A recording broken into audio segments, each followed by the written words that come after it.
Salut les crypto-investisseurs, ici Lionel Tabon, investisseur et entrepreneur libre. Je vous souhaite la bienvenue dans cette nouvelle crypto vidéo. Nous sommes aujourd'hui le mercredi 15 décembre 2021 et je vais faire la mise à jour du marché des crypto-monnaies. Mais avant de rentrer dans le vif du sujet, comme d'habitude, je vous invite à me mettre un petit pouce bleu pour récompenser mon travail quotidien. Et si ce n'est pas déjà fait, je vous invite à vous abonner à cette chaîne en cliquant sur la cloche pour recevoir une notification dès que je publierai une nouvelle vidéo sur la chaîne. Et puis si ce n'est pas le cas, si vous êtes un parfait débutant ou une parfaite débutante dans le monde des cryptos, je vous invite à télécharger librement et gratuitement mon ebook Vos premiers pas dans le monde des cryptos. Pour cela, c'est très simple, vous cliquez sur le lien qui est juste en dessous de cette vidéo, vous m'indiquez votre adresse mail et je vous envoie tout ça dans votre boîte mail. C'est comme ça, c'est pour vous, c'est cadeau. Allez, regardez la map, le BTC, le TH et l'ensemble du secteur qui rebondissent.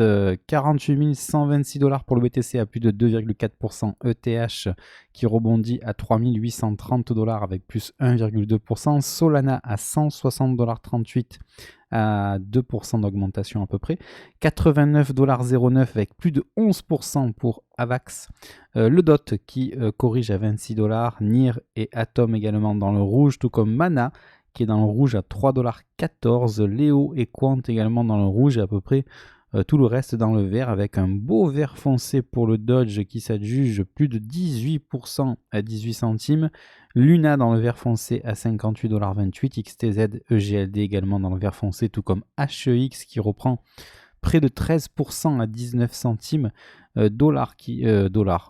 Matic qui reprend 9% à 2 $, pardon, et puis tout le reste c'est à peu près du vert classique, hein. On a du Cardano à 1,25 $, du Algo à 1,36 $, du BNB à 527,76 $, du XRP à 80 centimes. Voilà, FTM, LRC, Link, AXS, FTT, tout ça, c'est du vert. Et on a un petit peu de vert foncé sur Cake et sur EOS. Allez, sans plus tarder, on retrouve notre Crypto Fear and Greed Index qui reste dans le FIR avec 28 points, le réseau social qui est toujours dans le up et l'order flow qui est toujours neutre. Nos amis de Grayscale, qu'ont-ils fait hier? Regardons ensemble la colonne des 24 heures. On repart sur un rythme de croisière classique puisqu'on vend 35 BTC, 214 ETH et 1001 ETC. On vend 107 LTC, 22 BCH. On vend, une fois n'est pas coutume, 1268 tokens de chez Mana, 23 ZEC, 43 Zen. On vend également du XLM, mais on vend du LPT, pardon. On achète encore et toujours du Solana et on vend du BAT, du Link et du fil. Donc sur la colonne hebdo, on vend toutes les cryptos à l'exception de Mana, LPT, Solana, BAT, Link et fil. Vous voyez que maintenant on commence un petit peu à équilibrer les différentes lignes. On n'a plus maintenant que des ventes, on a également quelques achats qui reprennent sur Grayscale. L'action Riot Blockchain qui traduit plus ou moins la présence des institutionnels sur le secteur des crypto-monnaies est toujours en dessous de ce support oblique vert finalement. C'est un énorme flag baissier auquel on a assisté, regardez. En tout cas, on va attendre la confirmation de cette bougie hebdomadaire qui clôturera vendredi soir, heure américaine. Voilà, ici pour le moment, on est en dessous de ce canal qui a l'air d'avoir cassé par le bas. Le dollar index comparé aux autres devises internationales, toujours pareil. Je regarde ce graphique en unité de temps hebdomadaire, c'est-à-dire que chaque bougie de cotation correspond à 7 jours. Et on voit que le dollar est vraiment en train maintenant de s'affranchir de ces 50% de Fibonacci pour lui permettre d'aller titiller un petit peu la box rouge là. C'est un petit peu la zone dans laquelle les shorters vont se remontrer. Donc c'est un bon objectif pour le DXY. Voilà, pour finir entre les 97,72 points et les 100 points. Regardons ensemble, si vous le voulez bien, les indicateurs techniques. On voit qu'ils sont très très bien orientés. Le momentum en croissance, en territoire positif. Le RSI dans la zone de surachat. William, pareil. Donc tout va bien pour le DXY. Regardons l'inflation qui est toujours dans cette petite congestion là ici entre les moins 0,811 points et le premier arrêt à moins 26,63 points. Donc globalement on a toujours cette jambe de hausse qui est en train d'être corrigée. Donc l'inflation est toujours présente à moyen terme. Le Bitcoin, pardon, c'est pas le Bitcoin ça, hein. C'est la market cap, c'est le graphique de la market cap dans l'unité de temps journalière. On voit qu'on a cassé ici l'ancien support oblique baissier là en vert. On est toujours en dessous d'une moyenne mobile à 20 séances qui descend. On est toujours en dessous de cette trendline ici qui descend également. Par rapport à la dernière jambe de hausse, on est dans la zone de rechargement à l'achat, ici entre les 2000 milliards de dollars, grosso modo, et les 2240 milliards de dollars. A priori, on va ranger dans cette box-là. Regardez d'ailleurs ici, nous sommes au niveau du point de contrôle actuellement, c'est-à-dire à l'endroit ici entre les 2117 milliards de dollars et les 2162 milliards de dollars, à l'endroit où on a le plus d'échanges. Donc ben voilà, c'est limite un gros range ici hein, entre les 2000 milliards de dollars et les 2200 milliards de dollars. Je pense qu'on va ranger dans cette box là pendant pas mal de temps, un petit peu comme le fait notre ami le BTC. Regardez en unité de temps journalière, on est dans la zone de rechargement à l'achat entre les 45 800 dollars et les 50 500 dollars. Regardez maintenant ce range et commence vraiment à être vraiment très pertinent. C'est le range de la zone de rechargement à l'achat. En réalité, ce range est un peu plus bas hein, puisque on a, n'oubliez pas, cette mèche qui est venue titiller le haut de notre ancien canal dans lequel on a évolué entre le mois de mai et le mois d'août dernier. On va regarder les indicateurs techniques si vous le voulez bien. On a toujours des indicateurs techniques qui sont très très mal orientés ici. Où voilà, on a un momentum par exemple qui, bien qu'il ait rebondi ici, fait un nouveau sommet descendant ici et on reste surtout en dessous d'une moyenne mobile, d'une résistance oblique baissière qui baisse. Hein, forcément, elle est baissière. Et en plus, on reste en territoire négatif. On reste ici au-dessus du support. Donc voilà, toujours à l'intérieur de cette figure ici en triangle pour le momentum. Au niveau du RSI, on voit rien. On va mettre ça voilà, en plein écran. On a rebondi sur la zone des 30 points. Ça, c'est plutôt bien parce que si on passe en dessous, ça veut dire que on passe en zone de survente et on accélérera encore à la baisse.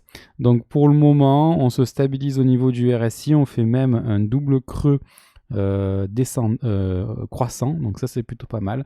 Il faudrait bien évidemment casser la ligne de coup pour valider ce petit W ici, pourquoi pas. Pourquoi pas, on va attendre, hein. Il faudrait voilà, casser les 40 points ici pour valider ce petit W et pourquoi pas derrière aller s'attaquer à cette résistance oblique baissière en rouge. À suivre donc la volatilité qui est en train d'augmenter, attention, et les spreads qui sont toujours négatifs dans cette unité de temps, ce qui montre quand même qu'on a plus de shorters que d'acheteurs. Regardons un petit peu le H4 juste par curiosité pour voir si on a toujours nos niveaux qui sont pertinents ici. Voilà, rappelez-vous, on avait identifié ensemble des zones de support, de résistance, et on voit quand même que, regardez, c'est quand même assez pertinent. Rappelez-vous, hein, on a eu un gros crack ici avec la mèche basse qui est venue titiller les 42 000 dollars. Donc ça, vraiment, ici, cette ligne-là, 42 104 dollars, c'est vraiment le bas de notre range.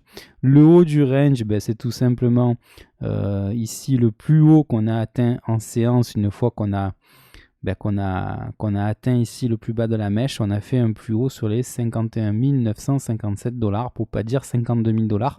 C'est pour ça qu'on a un gros range ici en H4 entre les 42 100 dollars et les 52 000 dollars. Et on a bien évidemment des points intermédiaires qui sont très très pertinents, avec ici voilà, ici 49 650 dollars, ici 47 727 dollars et 46 131 dollars. On a bien évidemment, si on trace le retracement de Fibonacci entre le plus bas ici au niveau de la mèche et le plus haut, c'est-à-dire au niveau du haut du range, on a une zone de rechargement à l'achat qui est comprise entre les 44 000 dollars et les 45 800 dollars. On voit d'ailleurs que on vient de rebondir sur le haut de cette zone de rechargement à l'achat. Et voilà, bon, actuellement on est capé par la moyenne mobile à 20 séances qui est légèrement descendante. Et voilà, pour le moment, on est dans ce range-là, dans le haut du range pour le moment. Donc voilà, affaire à suivre. Allez, on continue avec le graphique des Open Interest comparé au prix du BTC. Voilà, toujours une courbe bleue qui est bien loin de la courbe jaune et qui traduit un petit peu sûrement la mise en place d'un futur bottom. Allons voir un petit peu l'order flow au niveau du Bitcoin. On est en unité de temps hebdomadaire, donc je vais passer ça en daily pour voir un petit peu ce qui se passe à court terme. C'est quand même beaucoup plus pertinent de voir, regarder les spreads qui évoluent toujours en territoire négatif. Hier, on a essayé de faire une petite incursion en territoire positif, ça n'a pas duré longtemps, on est repassé directement en territoire négatif et on a même fait une amplitude assez importante à moins 23 $, donc ce qui veut dire que les gens sont en train de shorter le BTC dans cette unité de temps. On a un Open Interest qui essaie de repartir un petit peu vers le haut. On va essayer de voir si cette résistance oblique en bleu tient le choc ou pas, ou si on a envie de la casser par le haut. Voilà, ça on verra ça. Les Open Interest sont toujours très bas, comme vous le voyez ici. Le TH, qu'est-ce qu'il nous fait en unité de temps journalière? Allons voir un petit peu le graphique ici en plein écran. Voilà, comme ceci. Je vous avais fait des petits gribouillis hier puisque je vous avais dit que voilà, ça y est, on quittait le premier arrêt hein, qui a finalement cassé sur les 4020 $. Voilà, pourquoi pas ici revenir maintenant en zone de rechargement à l'achat, comprise entre les 3126 $ et les 3500 $. Avoir une structure bien évidemment de range qui se mettrait en place ici dans cette box là, et pourquoi pas un W pour repartir ensuite vers le nord. Voilà, ici très pertinent, on voit qu'on est dans une zone où on a des trous dans la value, donc c'est très intéressant de venir faire du business ici. Puis si on venait à tester la zone de rechargement à l'achat, voire même le haut du range, hein, pourquoi pas, le haut de l'ancien range là ici en rouge, on voit qu'on a des trous dans la value également entre les 3130 $ et les 3370 $. L'order flow sur le TH ici, on est en hebdo, je vais me mettre en journalier pour voir un petit peu ce qui se passe. Vraisemblablement, comme sur le BTC, on va avoir des spreads qui sont en territoire négatif. C'est bel et bien le cas ici, vous le voyez. On a même un record d'amplitude ici.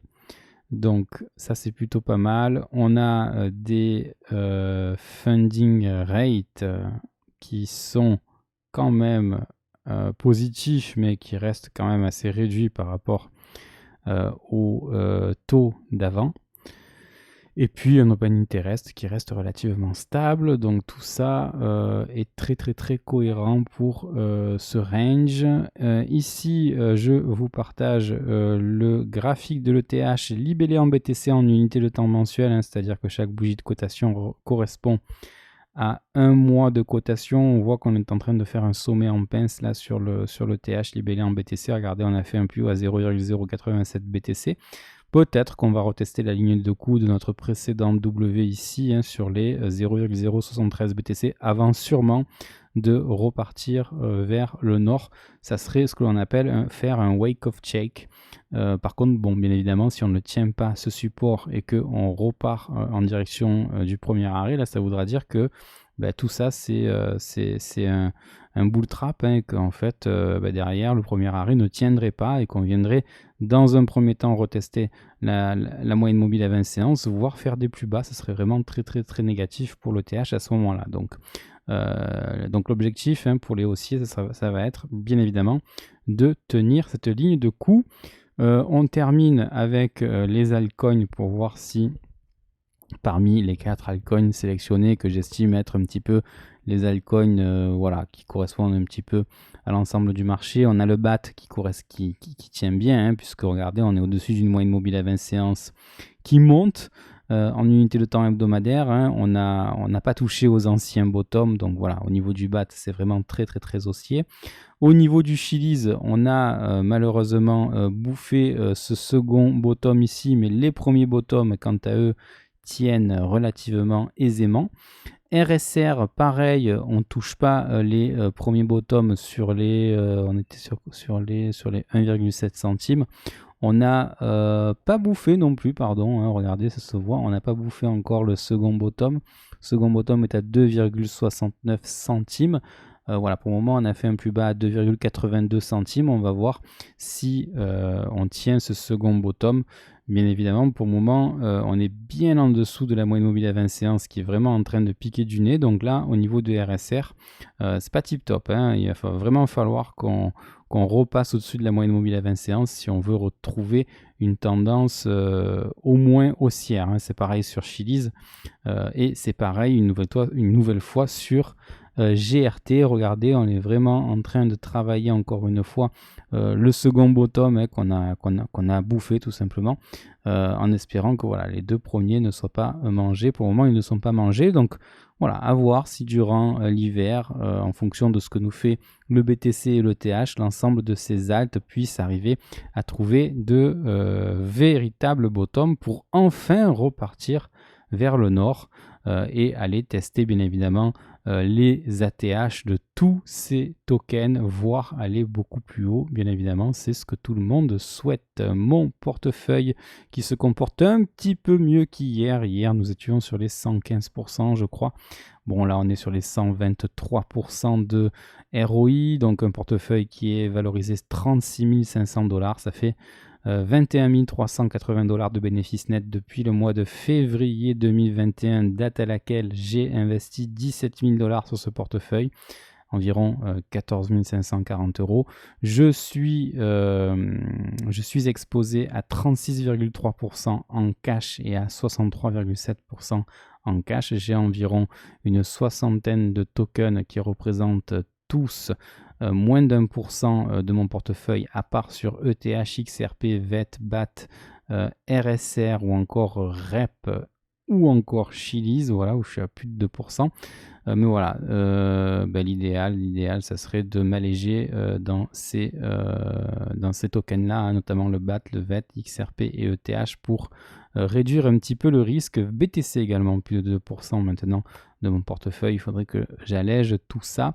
L'objectif, hein, pour ce portefeuille, encore une fois, c'est de le mener sur les 100 000 $ d'ici la fin de l'année. Donc on n'y parviendra pas, puisque bon, c'était l'objectif que je m'étais fixé au mois de février dernier.